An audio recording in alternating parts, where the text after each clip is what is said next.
നമസ്കാരം. ഫുട്ബോൾ പേരിന്റെ പുതിയ വീഡിയോയിലേക്ക് എല്ലാവർക്കും സ്വാഗതം. സോ ഞാനാണെങ്കിൽ ഒരു രണ്ട് അപ്ഡേറ്റ് പറയാനായിട്ടാണ് വന്നിരിക്കുന്നത്. എസ്പെഷ്യലി എനിക്ക് പറയാനായിട്ടുള്ള മാഞ്ചസ്റ്റർ യുണൈറ്റഡും ചെൽസിക്കും ഇടയിൽ നടക്കുന്ന ഈ ഒരു സ്വാപ്പ് ഡീൽ റൂമറിനെ കുറിച്ചാണ്. ജെയ്ഡൻ സാൻജോയ്ക്ക് പകരം അഥവാ ജെയ്ഡൻ സാൻജോനെ സെർലിങ്ങിനെ സ്വാപ്പ് ചെയ്യത്തക്ക രീതിയിൽ ഒരു ഡീൽ ഡിസ്കസ് ചെയ്യുന്നതായിട്ട് വാർത്തകൾ പുരോഗമിക്കുന്നുണ്ട്. പല സോഴ്സുകൾ അത് റിപ്പോർട്ട് ചെയ്യുന്നുണ്ട്. സാൻജോയിൽ ചെൽസി ഇൻട്രസ്റ്റഡ് ആണെന്ന് ഫാബ് ഉൾപ്പെടെ ഉള്ളവർ കൺഫേം ചെയ്തിട്ടുള്ള ഒരു കാര്യമാണ്. സോ നമുക്കറിയാം സ്റ്റെർലിങ്ങിന് 29 വയസ്സാണ്, സാൻജോയ്ക്ക് 24 വയസ്സാണ്. ഈ ഡീൽ നടക്കുവാണ്, ഈ ഒരു ഡയറക്റ്റ് സ്വാപ്പ് ഡീൽ നടക്കുവാണെങ്കിൽ രണ്ടുപേരും അത്യാവശ്യം നല്ല സാലറീസിലാണ്. ഇതിലെ വിന്നർ ആരായിരിക്കും എന്ന് ചോദിച്ചാൽ 100% ഞാൻ പറയും ചെൽസി ആയിരിക്കും എന്ന്. കാരണം Sterling 29 years old, current market value താഴോട്ട് കൊണ്ടുവന്നിരിക്കുന്ന ഒരു പ്ലെയർ. സാൻജോ 24, പൊട്ടൻഷ്യൽ ഉണ്ട്. ഇപ്പം സ്റ്റോക്ക് താഴെയാണെന്ന് പറഞ്ഞാൽ മേ ബി പൊട്ടൻഷ്യൽ പ്രകടിപ്പിച്ചാൽ ഈവൻ ഈ ഹയർ പ്രൈസിന് ഭാവിയിൽ ചെൽസിക്ക് മറിച്ച് വിൽക്കാൻ പറ്റും. അഥവാ കൂടുതൽ സ്റ്റെർലിങ്ങിനേക്കാളും ഔട്ട്പുട്ട് തരുമെന്ന് പ്രതീക്ഷയുള്ള പ്ലെയറും സാൻജോ തന്നെയായിരിക്കും. നമ്മൾ സ്റ്റെർലിങ്ങിൻ്റെ ലാസ്റ്റ് ഫ്യൂ ഇയേഴ്സ് നോക്കാനായിട്ടാണെങ്കിൽ ഈ സോണിൻ്റെ ഡിക്ലൈൻ എന്നുള്ളത് ക്ലിയർലി വിസിബിൾ ആണ്. എന്തുകൊണ്ട് ഈ ഒരു ഡീല് അഥവാ പുരോഗമിക്കുവാണെങ്കിൽ മാൻ യുണൈറ്റഡ് എന്തിനു പോകുന്നു എന്നുള്ളൊരു ക്വസ്റ്റ്യൻ ഞാൻ വീണ്ടും ചോദിക്കും. കാരണം മാഞ്ചസ്റ്റർ യുണൈറ്റഡ് ഇങ്ങനത്തെ സൈനിങ്ങുകൾ നടത്തിയാണ് നമുക്കറിയാം പല ട്രോളുകളും പലപ്പോഴും ഒരു മിഡ് ടേബിൾ അഥവാ ഒരു മിഡ് സ്റ്റാൻഡേർഡ് പെർഫോമൻസിലും കണ്ടിന്യൂസ് എടുത്തുകൊണ്ടിരുന്നത്. ഈ സ്റ്റെർലിംഗ് പോലത്തെ ഒരു പ്രൊഫൈലിലോട്ട് പോകുന്നതിൽ എന്തുകൊണ്ടും ബെറ്റർ മേ ബി ഒരു യങ്സ്റ്ററിനെ സൈൻ ചെയ്യുക, പൊട്ടൻഷ്യലുള്ള ഒരു യങ്സ്റ്ററിനെ സൈൻ ചെയ്യുക, അല്ലെങ്കിൽ അക്കാഡമിയിൽ നിന്ന് ഒരു പ്ലെയറിനെ പ്രൊമോട്ട് ചെയ്യുക. അല്ലെങ്കിൽ അതല്ല, ഒരു പ്ലെയറിനെ വേണമെന്നാണെങ്കിൽ കിങ്സ്ലി കോമാൻ അവൈലബിൾ ആണ്. കിയേസ ഇപ്പം ലിവർപൂൾ എല്ലാം സെറ്റായി നിൽക്കുന്നു, ബട്ട് കിയേസ അവൈലബിൾ ആയിരുന്നു. ഇങ്ങനത്തെ എന്തെങ്കിലും ഡീൽ പുൾ ഓഫ് ചെയ്യുമായിരുന്നെങ്കിൽ മെയ്ഡ് മോർ സെൻസ്. കാരണം ഐ തിങ്ക് സ്റ്റെർലിങ്ങിനേക്കാൾ ഔട്ട്പുട്ട് ഇവർക്ക് തരാൻ കപ്പാസിറ്റി ഉണ്ട്. ഇവൻ എന്തോ ഇഞ്ചറി പ്രോൺ ആണെന്ന് പറഞ്ഞാലും കപ്പാസിറ്റി ഉണ്ട്. സ്റ്റെർലിംഗ് ശരിയാണ്, ലെഫ്റ്റിൽ കളിക്കാം, റൈറ്റിൽ കളിക്കാം, ഫോൾസ് നയൻ കളിക്കാം, but Sterling is no longer the old Sterling. സ്റ്റെർലിങ്ങിന്റെ സ്റ്റോക്ക് താഴോട്ടാണ് പോകുന്നത്. സ്റ്റെർലിങ്ങിന്റെ പെർഫോമൻസുകൾ ഡ്രെഡ്ഫുൾ ആണ്. പല മാച്ചുകൾക്ക് ശേഷം ചെൽസി ഫാൻസ് വന്ന് പല സ്ട്രീംസിലും കാണാറുണ്ട്. പല ചെൽസി ഫാനുകളാണേലും പലരും വന്നിട്ട് സ്റ്റെർലിങ്ങിനെ ഭയങ്കര മോശമാണ്, സ്റ്റെർലിംഗ് എന്തിനാണ് മറ്റേതാണ് മറിച്ചാണ്, ഭയങ്കര മോശമാണെന്ന് പറയാറുണ്ട്. സോ സാൻജോയും ഔട്ട്പുട്ടൊന്നും കൊടുക്കാറില്ല. ബട്ട് ഐ തിങ്ക് സ്റ്റെർലിങ്ങിനെ അങ്ങോട്ട് കൊടുക്കുന്നതിന് ബദൽ സാൻജോ ടെൻഹാഗുമായിട്ട് ഇഷ്യൂസ് ഒക്കെ ഉണ്ടായിരിക്കും. എന്താണെങ്കിലും സാൻജോനെ കീപ്പ് ചെയ്യുന്നതിനായിരിക്കും. കാരണം ചെൽസിക്കായിരിക്കും ഈ കാര്യത്തിൽ ബെറ്റർ ഡീൽ കിട്ടുക എന്നുള്ള 100% ഉറപ്പാണ്. And doesn't make sense. സ്റ്റെർലിങ്ങിനോട് മാൻ യുണൈറ്റഡ് പോകുന്ന ഡസിൻ മേക്ക് സെൻസ്. ഓൾറെഡി അവിടെ റാഷ്ഫോർഡ് ഉണ്ട്. നിങ്ങൾക്ക് വേണ്ടി ചുമ്മാ ഇടുന്ന എന്തിനോ വേണ്ടി തിളയ്ക്കുന്ന സാമ്പാർ പോലെ പല മാച്ചുകളും തോന്നാറുണ്ട് റാഷ്ഫോർഡ്. എന്തിനോ വേണ്ടി തിളയ്ക്കുന്ന സാമ്പാർ പോലെ ഒരു പെർഫോമൻസ് നടത്താനായിട്ട് സ്റ്റെർലിംഗ് വരികയും റാഷ്ഫോർഡിനോടൊപ്പം തന്നെ സ്റ്റെർലിങ്ങിനോട്ട് നിങ്ങൾക്ക് വെറുതെ ആന്റണി ഓൾറെഡി ഉണ്ട്. എല്ലാ ട്രോൾ അങ്ങോട്ട് സ്പ്ലിറ്റ് ചെയ്യാനായിട്ടാണ്. I don't think so this doesn't make sense. ഇതിലും ബെറ്റർ ഏതെങ്കിലും ഒരു അക്കാഡമി പ്ലെയറിനെ പ്രൊമോട്ട് ചെയ്യുക, അല്ലെങ്കിൽ ഞാൻ ഈ പറഞ്ഞ പോലെ എന്തെങ്കിലും ഒരു അവൈലബിൾ ആയിട്ടുള്ള കിങ്സ്ലി കോമൻ പോലത്തെ ഏതെങ്കിലും പ്ലേയേഴ്സിലോട്ട് പോകുകയാണെങ്കിൽ 100% സ്റ്റെർലിങ്ങിനേക്കാൾ ഔട്ട്പുട്ടും കിട്ടും.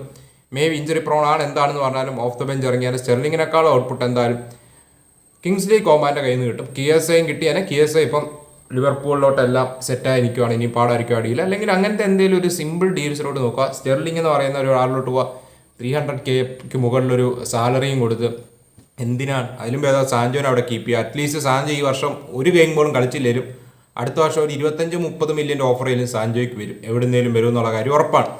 So doesn't make sense. Man United ഈ സൈനിങ് ആയിട്ട് മുന്നോട്ട് പോവുകയാണെങ്കിൽ ചെൽസിനെ സഹായിക്കുകയാണ്, one of the thing. And second thing is Manchester United പഴയ മാഞ്ചസ്റ്റർ യുണൈറ്റഡ് വൈബ്സ് കാണിക്കുകയാണ്. ഒരു പോസിറ്റീവ് ട്രാൻസ്ഫർ വിൻഡോ പൊക്കോണ്ടിരിക്കുന്ന ഒരു സമയത്ത് സ്റ്റെർലിങ്ങിലോട്ട് പോകുന്നത് ഡസിൻ മേക്ക് സെൻസ്. എൻ്റെ പേഴ്സണൽ ഒപ്പീനിയൻ ആണ്, നിങ്ങൾക്ക് എന്ത് വേണമെങ്കിലും പറയാം. അവിടെ നമ്മൾ അടുത്ത അപ്ഡേറ്റിലോട്ട് പോകാനായിട്ടാണ് നമ്മുടെ വൗട്ട് വെഗോസ്റ്റാനൻ അയാക്സിലോട്ട് ജോയിൻ ചെയ്യുന്നതിന് വക്കീലാണ്. സോ ആള് ലോൺ മൂവ് നടത്തി അവസാനം ഒരു പെർമനന്റ് ഡീലിൽ എത്തുകയാണ്.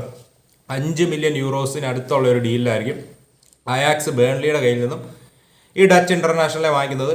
നമുക്കറിയാം 2022 വൂൾസ്ബർഗിൽ നിന്നും ബേൺലിയിലോട്ട് വന്നതിന് ശേഷം കണ്ടിന്യൂസ് ആളൊരു ലോൺ റണ്ണിലായിരുന്നു. അതിനുശേഷം ബെസിക്താസിൽ പോയി, മാഞ്ചസ്റ്റർ യുണൈറ്റഡ് വന്നു, ലാസ്റ്റ് ഇയർ ഹോഫൻഹൈമനിലായിരുന്നു. ഇവിടങ്ങളിലെല്ലാം ലോൺ സ്പെല്ലായിരുന്നു.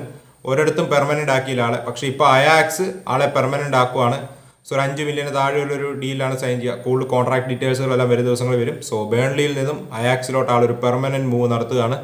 സോ ഈ രണ്ട് അപ്ഡേറ്റ് ആണ് മെയിനായിട്ട് നമ്മൾ പറയാനായിട്ട് വന്നത്. പിന്നെ കേട്ടുകൊണ്ടിരിക്കുന്ന മറ്റൊരു റൂമറിനെ കുറിച്ച് പറഞ്ഞേക്കാൻ ജൊനാഥൻ തായുടെ കാര്യമാണ്. ജൊനാഥൻ താ ടു ബാർസലോണ റൂമറുകൾ ഇപ്പം കണ്ടിന്യൂസ് വരക്കുന്നുണ്ട്.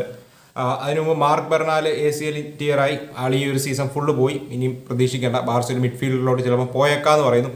എനിക്ക് തോന്നുന്നില്ല, personally I cannot see. Maybe ബി നമ്മൾ ബാർസ അത്ലറ്റിയിലോട്ട് വല്ലതും സൈനിങ് നടത്തിയിട്ട് പ്രൊമോട്ട് ചെയ്യുമെന്ന് അറിയത്തില്ല. ബാർസ മെയിൻ ടീമിലോട്ട് സൈനിങ്സ് നടത്താൻ നല്ല ബുദ്ധിമുട്ടായിരിക്കും.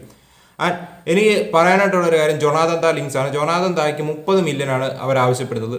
25 മില്യൺ കുറഞ്ഞ എന്തായാലും കിട്ടാൻ പോകുന്നില്ല. ബാർസലോണയ്ക്ക് അറ്റ് ദിസ് മൊമെന്റ് ഒരു രൂപ പോലും ഇറക്കാനായിട്ടുള്ള ഫസ്റ്റ് ടീമിലോട്ട് ഇറക്കി പ്രൊമോട്ട് ചെയ്യാൻ ഫസ്റ്റ് ടീമിലോട്ട് ഇറക്കി രജിസ്റ്റർ ചെയ്യാനായിട്ട് പറ്റത്തില്ല. കാരണം ഡാനി ഓൾമോനെ രജിസ്റ്റർ ചെയ്ത് എങ്ങനെയാണെന്ന് ഞാൻ കഴിഞ്ഞ ദിവസത്തെ വീഡിയോയിൽ പറഞ്ഞു. സോ ഇനി നമ്മൾ ജോനാഥൻ തായിലോട്ട് പൈസ 25 മുതൽ 30 മില്യൺ ഇറക്കുകയും ആളുടെ സാലറിയും കൂടെ രജിസ്റ്റർ ചെയ്യുക ഇമ്പോസിബിൾ ആയ ഒരു കാര്യമാണ്. പിന്നെ നമ്മൾ സെൻറ്റർ ബാക്സ് ശരിയാണ്, ഇപ്പോൾ ഇഞ്ചറി ഇഷ്യൂസും എറിക് ഗാർഷ്യക്ക് ഇഞ്ചറി വന്ന് കുറച്ച് ഷോർട്ടേജസ് ഉണ്ടെന്നൊക്കെ പറഞ്ഞാലും നമ്മുടെ പ്രയോറിറ്റി ആയിട്ടുള്ള ഒരു നമ്മൾ നോക്കുന്ന ഒരു ഏരിയ അല്ല CB. സോ ജോനാഥൻ തായുടെ ഏജന്റ് ഇങ്ങോട്ട് ബാർസലോണയ്ക്ക് ഓഫർ ചെയ്തെന്നാണ് പറയുന്നത്. ബാർസലോണ നോക്കുന്നു എന്നുള്ള രീതി റൂമറുകൾ വരുന്നുണ്ട്. അത് ബാർസലോണ പുൾ ഓഫ് ചെയ്യാൻ പോകുന്നില്ല. കേൾക്കുന്ന റൂമറുകളൊന്നും നോക്കണ്ട. ബാർസലോണ അടിയിൽ പുൾ ഓഫ് ചെയ്യാൻ പോകുന്നില്ല. ജോനാഥൻ ടു ബാർസലോണ ഹാപ്പൻ ചെയ്യാൻ പോകുന്നില്ല. അത് ഓൾമോസ്റ്റ് ഷുവർ ആയിട്ടുണ്ട്. പിന്നെ നമുക്കറിയാം മക്ടോമിനി നാപ്പോളി ചേർന്നിട്ടുണ്ട്. ആൻഡ് ഓസിമെൻ്റെ കാര്യത്തിൽ ഇപ്പം പുതിയ വാർത്തകൾ വരുന്നുണ്ട്. Chelsea are still looking at Osimhen എന്നുള്ള രീതിയിൽ ഫബ്രീസിയോ കണ്ടിന്യൂസ് ഇപ്പോഴും പറഞ്ഞുകൊണ്ടിരിക്കുന്നുണ്ട്. ഐവൻ ടോണി ചെൽസി ഒരു ബാക്കപ്പ് ഓപ്ഷനായിട്ട് നോക്കിയേക്കാം എന്നും പറഞ്ഞ് സ്ട്രോങ് റിപ്പോർട്ടുകളുണ്ട്. അതിനെക്കുറിച്ച് നമ്മൾ പറഞ്ഞു. മേ ബി ഈ ഒരു ഡീൽ പുൾ ഓഫ് ചെയ്യാനായിട്ട് ചെൽസി കളിക്കുന്ന ഒരു കളിയാവാം, പ്രൈസ് താഴോട്ടാക്കാനായിട്ട് പറ്റുമൊക്കെ. എന്തായാലും ട്രാൻസ്ഫർ വിൻഡോ ക്ലോസ് ചെയ്യാൻ പോവാണ്. വരും ദിവസങ്ങളിൽ എന്തായാലും ഇൻട്രസ്റ്റിംഗ് ആയ കുറേ ഡീലുകൾ നടന്നേക്കാം. Barcelona may be looking at a cheaper option എന്തെങ്കിലും വരുവാണെങ്കിൽ നോക്കിയേക്കാമെന്ന് എനിക്ക് പേഴ്സണലി തോന്നുന്നുണ്ട്. പക്ഷേ രജിസ്റ്റർ ചെയ്യുക ഓൾമോസ്റ്റ് ഇമ്പോസിബിൾ ആയിരിക്കും. അതാണ് ബാർസേനെ വരട്ടുന്ന കാര്യം. അതുപോലെ മാൻ യുണൈറ്റഡ് ഇനി ഒരു സൈനിങ്ങോടെ ഉണ്ടായേക്കാം എന്ന് പറഞ്ഞ റൂമറുകൾ കേൾക്കുന്നുണ്ട്. ചെൽസിയിൽ വരും ദിവസങ്ങളിൽ കുറച്ച് സെയിൽസ് കൂടുതൽ കണ്ടേക്കാം. ആൻഡ് കെപ്പ അരസബല അറിഞ്ഞാണല്ലോ ബോൺമുത്തിലോട്ട് ഹിയർവിഗോ വന്നിട്ടുണ്ട്. സോ എനിക്കൊന്ന് ലോൺ മൂവ് ആണെന്ന് തോന്നുന്നു. ലോൺ മൂവിലാണ് ആൾ ബോൺമുത്തിലോട്ട് പോകുന്നത്. സോ കാര്യങ്ങളെല്ലാം ഇപ്പം പതുക്കെ നീങ്ങിക്കൊണ്ടിരിക്കുകയാണ്. ചെൽസിയുടെ കുറച്ച് ക്ലിയറൻസുകളും ചെൽസിയുടെ കുറച്ച് മൂവ്സും നമുക്ക് ഈ ദിവസങ്ങളിൽ കാണാൻ സാധിക്കും. എനിക്ക് തോന്നുന്നു അവർക്ക് സ്റ്റെർലിങ്ങിനെ ഒഴിവാക്കേണ്ട ചെൽസിക്ക് വളരെ അത്യാവശ്യമാണ്. സോ അതിനാൽ തന്നെയാണ് ഒരു മേ ബി സാൻജോ സ്റ്റെർലിംഗ് സ്വാപ്പിലോട്ട് റെഡി ആവുന്നത്. അതുപോലെ സാൻജോ അവർക്ക് ഇൻട്രസ്റ്റ് ഉള്ള ഒരു പ്ലെയറുമാണ്. I think Sancho Sterling swap deal നടക്കുവാണെങ്കിൽ വിന്നർ വിൽ ബി ചെൽസിക്ക് അവർ നല്ല ഡീലായിരിക്കും പേഴ്സൻ്റെ ഐബിലി. കാരണം സാൻജോ ഈവൻ ഇഫ് സാൻജോനെ കിട്ടിയാലും ഇൻ ഫ്യൂച്ചർ ഈവൻ ഇഫ് ഒരു സക്സസ് ആയില്ലേലും ഒരു മാർക്കറ്റ് വാല്യൂ ഉണ്ടൊന്ന്. 2 സ്റ്റെർലിങ്ങിനേക്കാളും ഔട്ട്പുട്ട് എന്തായാലും സാൻജോയുടെ കയ്യിൽ നിന്ന് കിട്ടുമെന്ന് ഉറപ്പുമാണ്. സോ എൻ്റെ പേഴ്സണൽ ഒപ്പീനിയൻ. നിങ്ങളുടെ ഒപ്പീനിയൻ പറയാം. Man United fans, do you want to see Sterling in your club എന്നാണ് എനിക്ക് ചോദിക്കാനായിട്ടുള്ളത്. അപ്പോൾ നമുക്ക് മറ്റൊരു വീഡിയോ കാണാം. അതുവരെയും